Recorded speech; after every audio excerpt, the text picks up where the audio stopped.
रायला देवी आणि उपवन तलाव परिसरात आज छठ पूजा मोठ्या उत्साहात पार पडली। उत्तर भारतीय बांधवांनी पारंपरिक विधी करून सूर्यदेवतेची आराधना केली।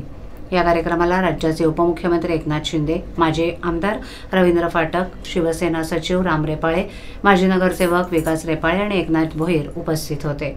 यावेळेला बोलताना उपमुख्यमंत्री शिंदे म्हणाले की एकीकडे छठ पूजा सुरू आहे तर दुसरीकडे इंद्रदेवांनी पावसाच्या स्वरूपात आशीर्वाद दिलाय। सूर्यदेवतेची पूजा आमच्या बहिणी करतायत। ही पूजा म्हणजे प्रकृती आणि संस्कृतीची पूजा आहे। ते पुढे म्हणाले की रायलादेवी तलावावर गेल्या 22 वर्षांपासून छठ पूजा आयोजित केली जाते।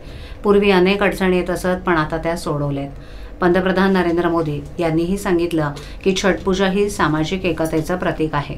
शिंदे यांनी सांगितलं की महाराष्ट्र हा पहिला राज्य आहे ज्यानं गायमातेला राज्यमातेचा दर्जा दिलाय।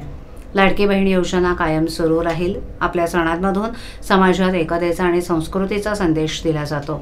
शेवटी त्यांनी सर्वांना छठ पूजेच्या हार्दिक शुभेच्छा देत जय हिंद, जय महाराष्ट्र, भारत माता की जय असा जयघोष केला। धन्यवाद। सभी लोग आज यहाँ पर बैठने के लिए भी अच्छी व्यवस्था हुई है और कुलदीप सिंह जो बोलते हैं वही करता हूँ मैं। आप सभी कुलदीप तिवारी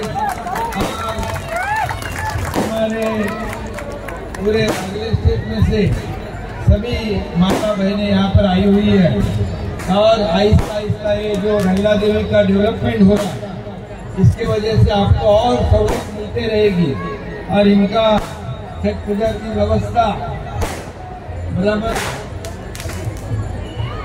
बनाए।